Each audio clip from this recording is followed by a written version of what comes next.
Fala pessoal, sou o professor Fabrício Pessoa e hoje eu estou aqui para ensinar um tópico muito importante para você, né, que pretende aí prestar provas de vestibulares e também de concursos públicos, sobretudo o Enem, que é o conteúdo de função quadrática, certo? Vamos lá então para a gente já introduzir esse conteúdo. Função quadrática é também conhecida como a função do segundo grau, ou também alguns materiais podem vir identificando ela como sendo a função polinomial do segundo grau, certo? E a primeira coisa importante para a gente pontuar aqui dessa função quadrática é o que nós chamamos de lei de formação da nossa função.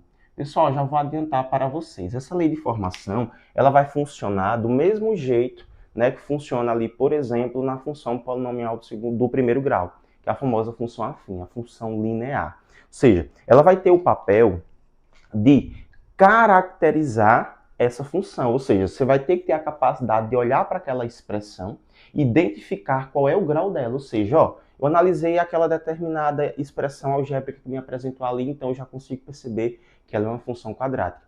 E o que é que você vai usar para isso? A famosa lei de formação, tá certo? E aí para a função quadrática ela tem essa cara aqui, f de x igual a ax quadrado mais bx mais c, tá certo? Lembra aí, certo, que esse f de x eu posso trocar ele pelo y, né? Já que eu estou trabalhando aqui sempre no plano cartesiano. Beleza? Então essa aqui é a lei de formação. Nesta danadinha aí, a gente precisa identificar alguns elementos. E a esses elementos nós damos o nome de coeficientes. Então, olha só. Esse primeiro cara que está aqui, ó, que é o A, nós chamamos ele de coeficiente angular da nossa função. Tá certo? E aí, olha só, lembra? O coeficiente angular é justamente o elemento que vem acompanhando o x elevado ao quadrado, que é o que vai caracterizar ali essa função ser polinomial de segundo grau. Beleza? O b, que é o nosso segundo elemento que está aqui, ó, tá vendo? Que está acompanhando o x sozinho. Esse cara a gente diz que é o coeficiente linear da nossa função. Eita, professor, eu já estudei função afim, eu lembro que lá também tinha esses caras e recebiam o mesmo nome. Correto, não vai mudar absolutamente nada, tá certo? E esse último cara que está sozinho, pelo fato dele estar sozinho, nós dizemos que ele é o termo independente da nossa função, independente da nossa função. Beleza? E aí, olha só, presta atenção que esse termo independente, na minha concepção, ele é o cara mais importante da nossa função, porque é ele quem vai ajudar na hora de resolver certas questões, sobretudo aquelas que vão utilizar o gráfico dela. Beleza? Então, lembra, a lei de formação da função quadrática é f de x ou também y igual a ax quadrado mais bx mais c.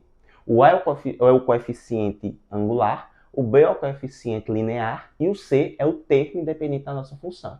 Agora, olha só, aproveitando esse gancho, vamos falar aqui rapidinho sobre o gráfico dessa nossa função. Então, eu vou puxar o primeiro tópico aqui e nós iremos comentar justamente sobre o gráfico dessa danadinha, tá certo? E aí esse gráfico nós vamos representá-lo justamente no plano cartesiano, tá? Que é aquele planozinho que nós temos sempre um eixo x, que é o eixo que está na horizontal, e nós temos um eixo y, que é o eixo que está na vertical. E aí relembra das aulas de plano cartesiano, né? O x é também conhecido como o eixo das abscissas, e o y é conhecido como os eixos das ordenadas. Tranquilo? Você que quer prestar Enem, por exemplo, tem que se ligar nesses conceitos, tem que saber dessas nuances para que você não perca nenhuma questão, tá certo? Então vamos lá, olha só. O formato do nosso gráfico, né, do gráfico dessa nossa função quadrática, é o que nós chamamos de parábola, tá vendo? É esse formatozinho aqui vermelho que eu fiz para vocês. Então olha só, estudante, a partir de agora você precisa, né, olhar para um gráfico e identificar se ela seria um gráfico do segundo grau ou não. E aí você vai identificar justamente por esse formato, tá vendo? Teve um formato parabólico, automaticamente esse gráfico é de uma função quadrática. Beleza? Vamos lá então para a gente estudar os detalhes desse gráficozinho aqui. Veja só. Primeiro ponto, tá? O que eu quero estudar aqui com vocês, eu quero que vocês tenham a capacidade de reconhecer, é esse pontozinho onde a nossa parábola intercepta, ou seja, bate no nosso eixo y, que é o eixo vertical, tá certo? A esse cara aqui, olha só, a gente reconhece ele como sendo o nosso termo independente. Professor, isso em todos os casos? Em todos, tá certo? Então, olha só. Se nós tivermos aqui, ó, um caso desse daqui, ó, eixo X, eixo Y, e eu vou colocar aqui, olha só, uma determinada parábolazinha dessa forma aqui, ó, e dizer que esse ponto aqui, estudante, é o ponto 3. Então, a partir do momento que você olha para esse gráfico, você já identifica que ele é um gráfico de uma função de segundo grau, porque ele é uma parábola, óbvio, e esse cara que está aqui interceptando, ou seja, batendo no eixo Y, que é o eixo vertical, lembra? Vertical que a gente está em pé, tá certo? Ele aqui já vai ser o termo independente. Então, eu já posso concluir com toda a certeza que o C desta função é 3, só de olhar. Então, essa é a primeira habilidade que você precisa ter. Beleza? Então, eu vou apagar essa partezinha aqui. Se você precisasse dar uma pausa, pelo menos para você copiar. Tranquilo? Mas olha só, vamos aqui para a gente continuar falando sobre os outros pontos que são de extrema importância aqui para o estudo da nossa função quadrática. Aí você pode me perguntar, beleza, professor, mas quais são esses outros pontos? Esses outros aqui, Carol, tá vendo? Os outros pontos que estão batendo, ou seja, interceptando no eixo X. A gente não estudou o que interceptava o eixo Y, agora a gente precisa estudar os que interceptam o eixo X. E esses dois caras aqui, onde na nossa parábola batem no eixo X, são as nossas raízes, são as raízes da nossa função, ou seja, o zero. Então, olha só, aqui eu posso dizer que é o x1, ou seja, a nossa raiz 1, e aqui eu posso dizer que é a nossa raiz 2, ou seja, o nosso x2. Tranquilo? Aí, olha só, outro ponto também de extrema importância que a gente precisa estudar é esse cara que está aqui, tá vendo? Olha, bem na pontinha da nossa parábola. Para esse cara aqui, a gente dá um nome de vértice da nossa parábola, ó. Tá vendo? Isso aqui é o nosso vértice. Deixa eu anotar aqui, ó. Vértice da parábola. E aí se liga, gente, que esse vértice da parábola, a gente tem um estudo específico dele, tá? Você mesmo que quer fazer nem tem que se ligar, porque esse vértice aqui é de grande valia na hora da gente resolver boa parte das questões. Tranquilo? Então, olha só. Copiem essa partezinha aqui, né? Pausem o vídeo, tirem um print rapidinho, porque eu vou apagar tudo isso para a gente poder passar para a segunda parte do nosso conteúdo, tá certo? Ainda falando, claro, né, sobre a nossa função quadrática, só que agora nós vamos comentar sobre a classificação dessa função. Então, ó, puxando mais outro tópico para cá, vamos então classificar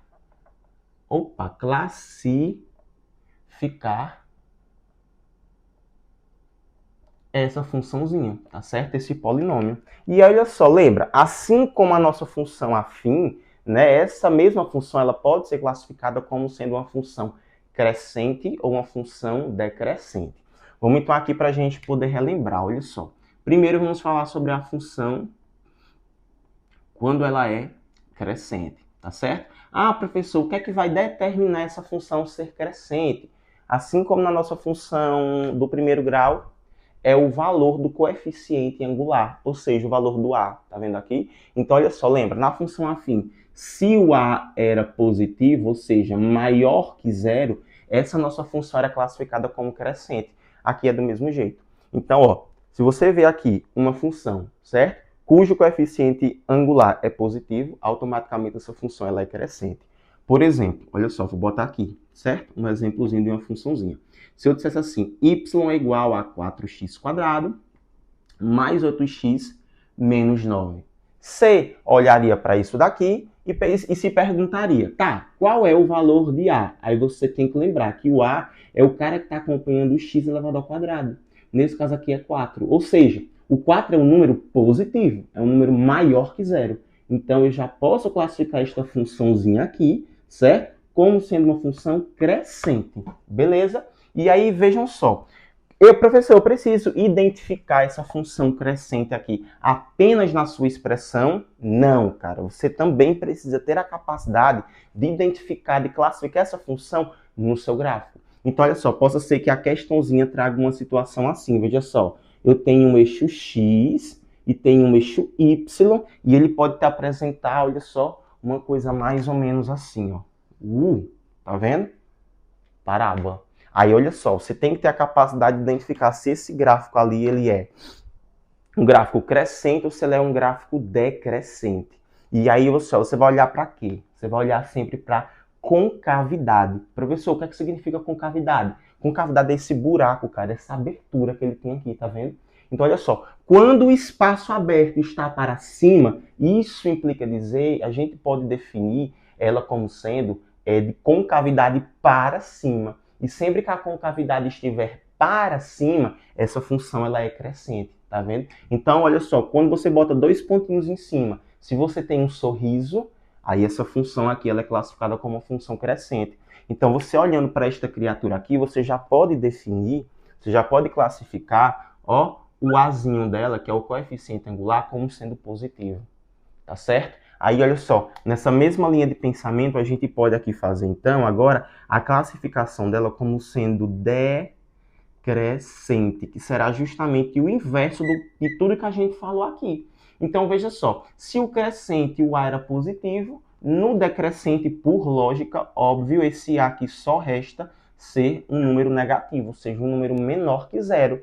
E graficamente falando, ou melhor, vamos botar aqui um exemplozinho, tá? Numérico dela. Se eu colocasse assim, y é igual a menos 9x quadrado, mais 4x menos 10, por exemplo. Você tinha que olhar para isso daqui, olha só, e identificar como, professor, ó, quem seria o nosso A, ou seja, o nosso coeficiente angular. Professor, o coeficiente angular eu lembro que é aquele cara que acompanha o x quadrado. Aqui é menos 9. Menos 9 eu sei que é um número menor que zero. Então, automaticamente, esta função aqui ela vai representar uma função decrescente. Tranquilo? E aí, graficamente falando, nós teríamos um caso mais ou menos assim, ó. Eixo x, eixo y. Vamos aqui para a gente representar. Se eu colocasse uma coisa assim, veja só, ó. Tá vendo? A mesma parábola, só que agora, presta atenção, a concavidade, que eu já falei para você, né, é a abertura dela, a parte que está aberta está para baixo. Então, concavidade para baixo, ou seja, você bota dois pontinhos em cima, você tem uma cara triste, então esse cara aqui está representando o gráfico de uma função decrescente, tá certo? Uma função quadrática com a classificação sendo decrescente. Então, aqui eu já posso concluir que o A é um valor negativo, ou seja, o A é um número menor que zero. Beleza? Então, eu acho que deu para entender essa parte aqui mais inicial, mais introdutória. Vou sair do meio para que você tire um print rapidinho, porque eu vou agora apagar isso daqui para a gente estudar, então, uma coisa muito importante, que são as nossas raízes, ou melhor, os zeros da nossa função. Tá certo? Então, eu vou apagar até essa parte aqui da lei de formação, porque agora a gente vai entrar em um assunto bem importante. Tá certo? Que é esse daqui, olha só. A gente vai falar agora sobre as raízes da nossa função. Ou também, pessoal, essas raízes a gente chama de zero da função, tá certo? A primeira coisa que eu quero explicar para vocês aqui é a parte gráfica. Professor, por que o senhor está sempre batendo na mesma tecla em relação a esse gráfico da função? Porque, estudante, se você vai prestar uma prova como o Enem ele dificilmente vai te apresentar essa função quadrática em forma de expressão. Certo? Pode acontecer? Pode. Mas a gente consegue observar, a gente consegue analisar aqui hoje a banca do Enem, né, que é o INEP, o que ele está querendo extrair do aluno é justamente a capacidade que ele tem de identificar, de trabalhar recursos entes geométricos. Então, ó, esse ente geométrico vai ser o quê? O gráfico. Então, você precisa entender esta representação geométrica, tá, dessa função, que é um conteúdo, claro, algébrico.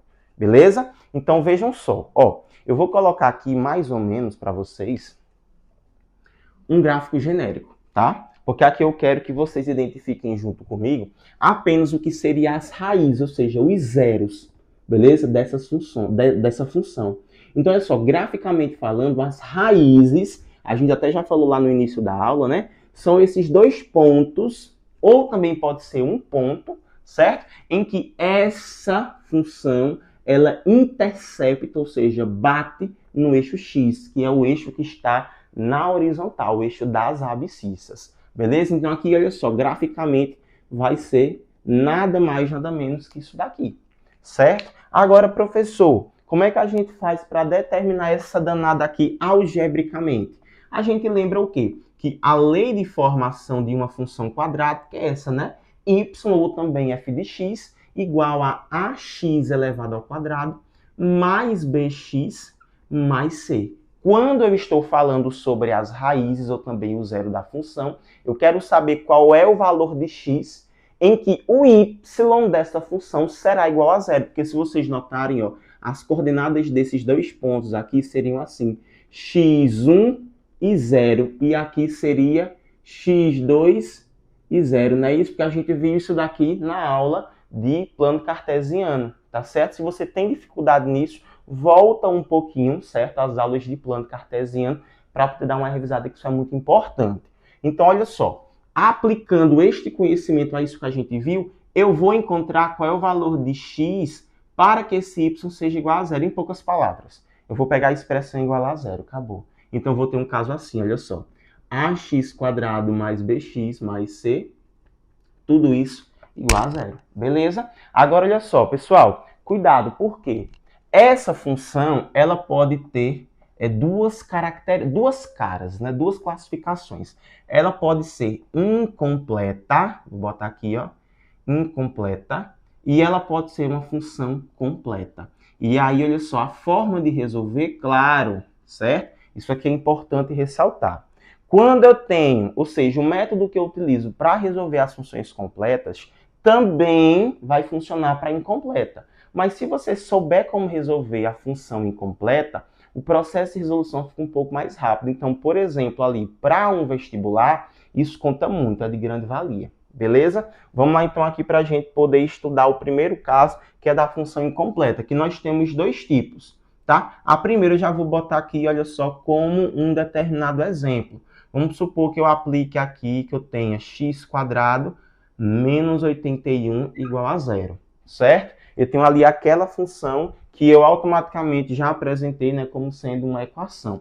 Ou melhor, gente, deixa eu corrigir aqui rapidinho, só para a gente poder não confundir depois. Eu vou escrever a mesma expressão, só que eu vou colocar em forma de função mesmo, tá? Então, olha só, y é igual a x² menos 81, tá certo? Aqui a gente tem uma função, né? Porque a forma que o professor tinha apresentado agora era, na verdade, uma forma de equação, mas que é a mesma coisa, tá? Então, olha só, se eu quero a raiz, ou seja, o zero dessa nossa função, é só pegar ela toda, ó, x² menos 81, igualar isso a zero. E olha só, me ajuda aqui a identificar os coeficientes dessa função.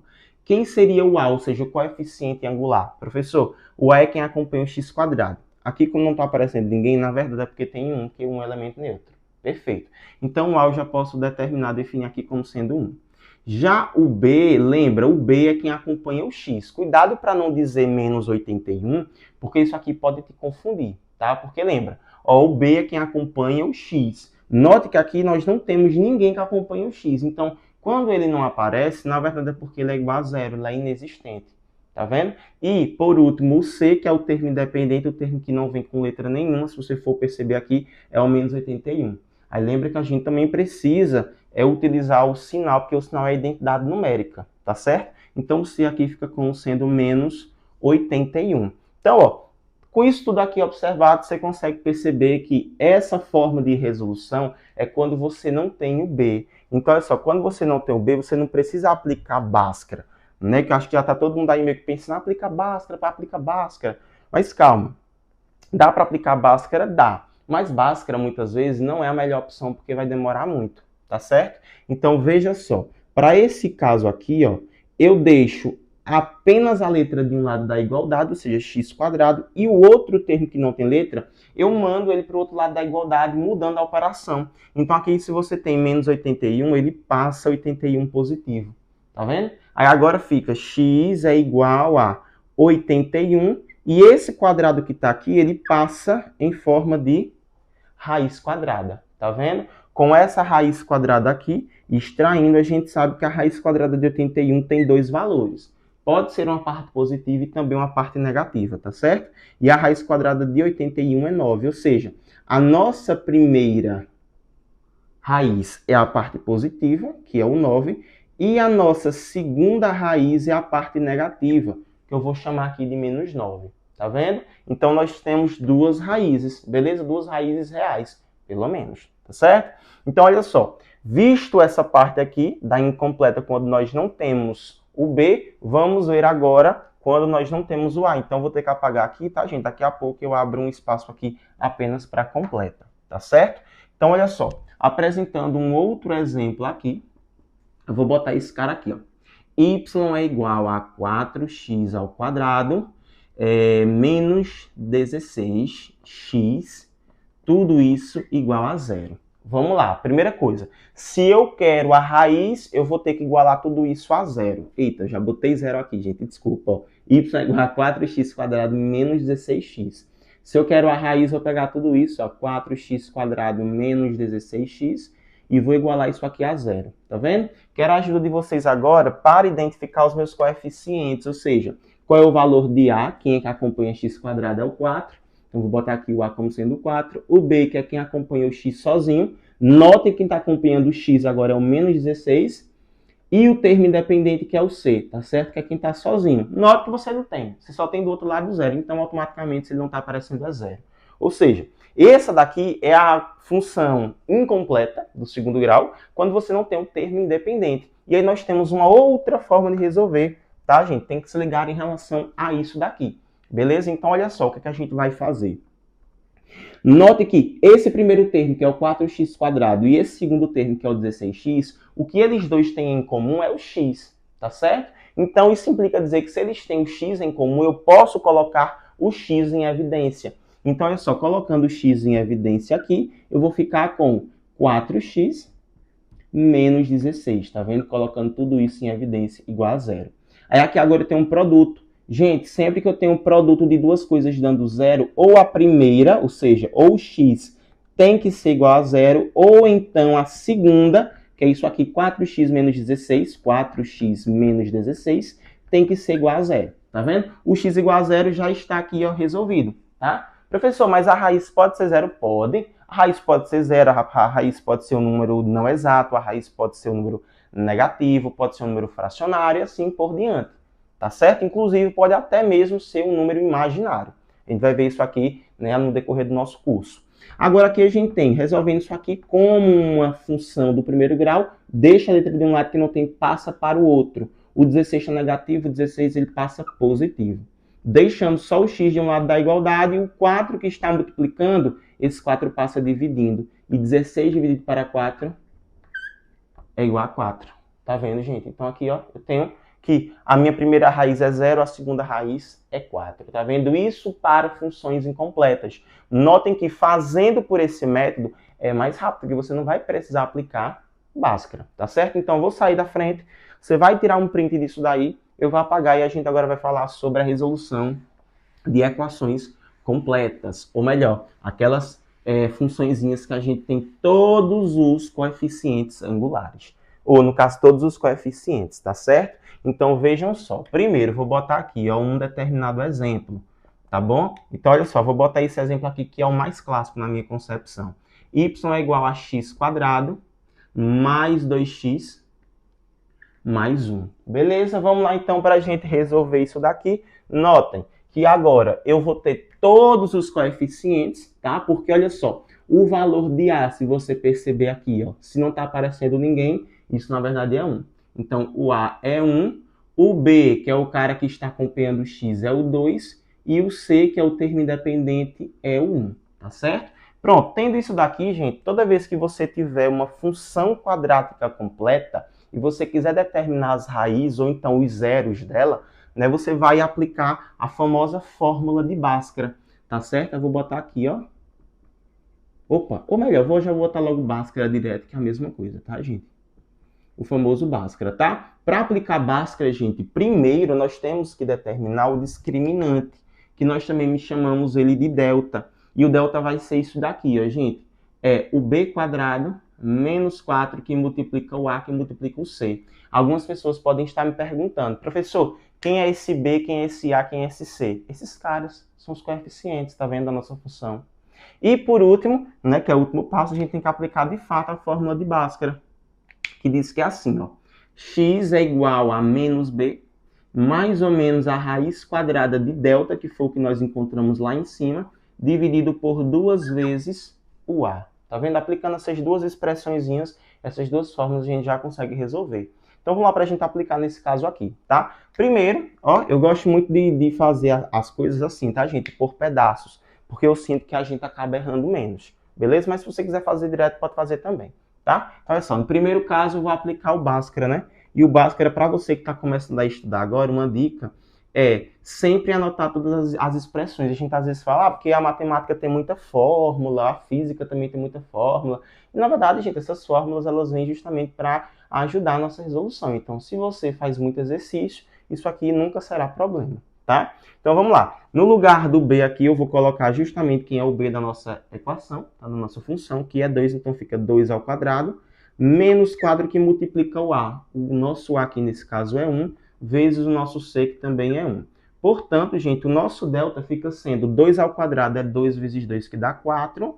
E 4 vezes 1, 4. 4 vezes 1, 4 também. E 4 menos 4 é 0. Portanto, o nosso delta é 0. Hoje, professor, o nosso delta pode ser 0? Pode. Quando for 0, cara, isso vai lhe ajudar muito. Por quê? Porque você vai ter duas raízes reais iguais, duas raízes reais idênticas. Beleza? Então vamos lá, olha só, a gente aplicou então o nosso delta, tá? Agora na segunda parte da nossa resolução, nós vamos aplicar aqui, de fato, o nosso Bhaskara, tá? E aí o Bhaskara diz que é x igual a menos b, mais ou menos a raiz quadrada de delta sobre 2 vezes o a.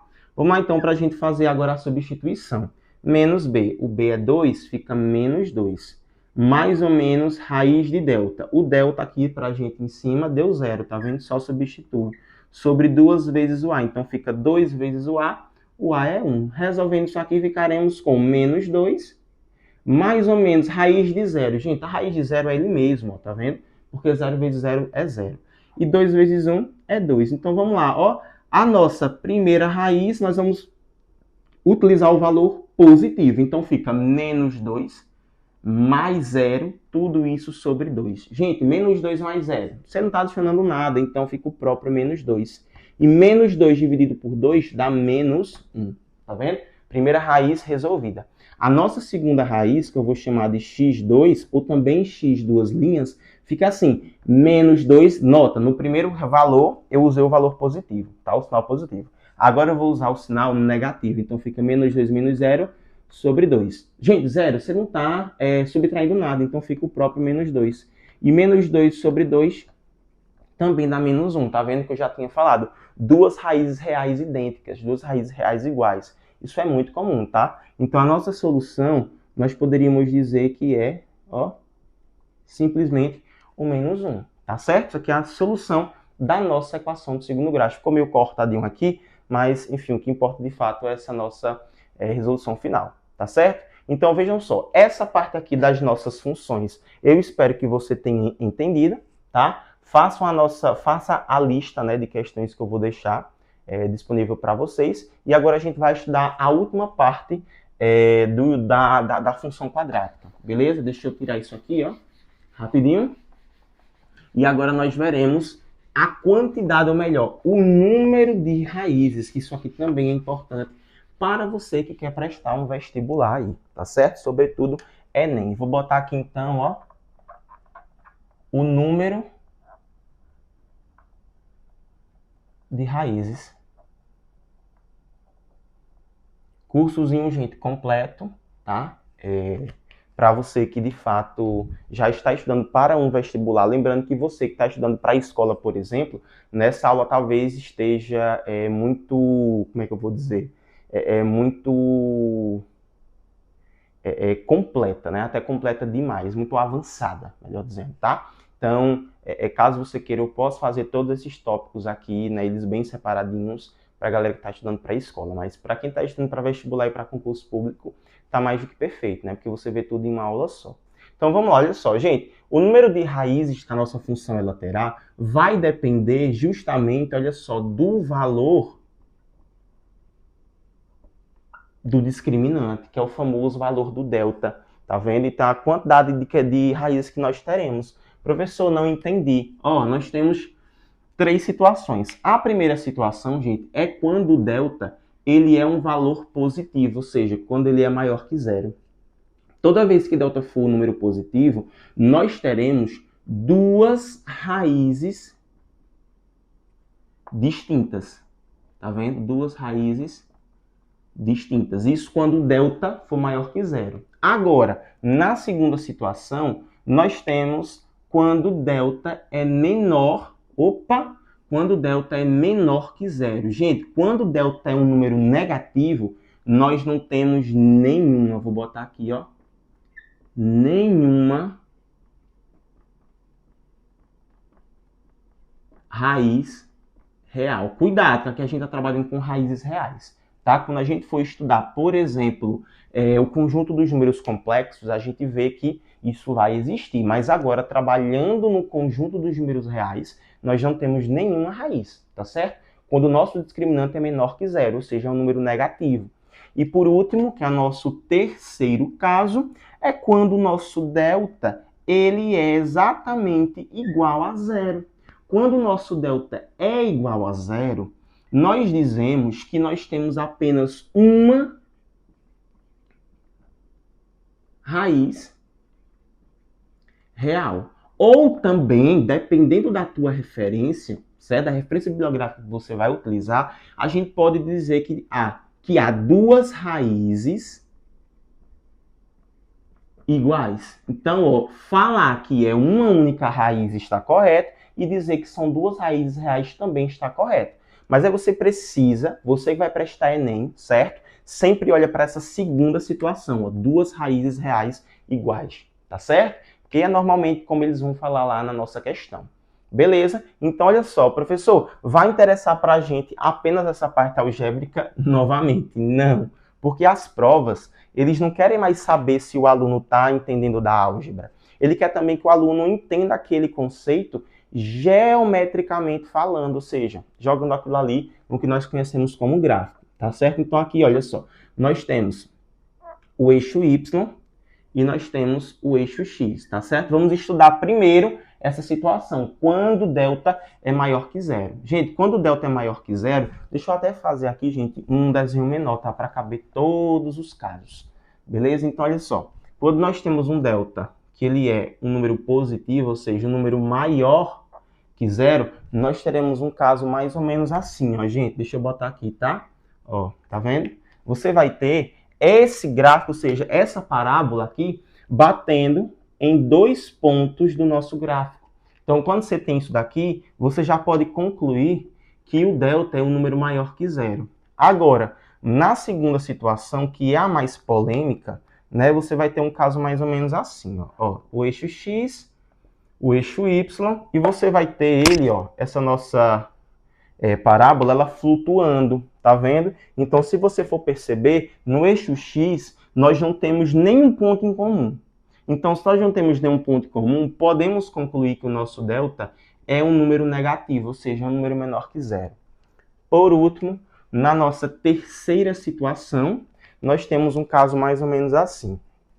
Ó, novamente, eixo X, eixo Y, e aí olha só, aqui é quando o delta é igual a zero, tá? A gente vai ter um caso dessa forma aqui, tá vendo? A nossa parábola, ó, presta atenção, ela bate em um único ponto na nossa função, no nosso eixo X, que é o eixo das abscissas, tá vendo? Então, quando você tem um caso desse, automaticamente você já pode concluir que o seu delta aqui, ó, é igual a zero. Tranquilo, gente? Então, olha só.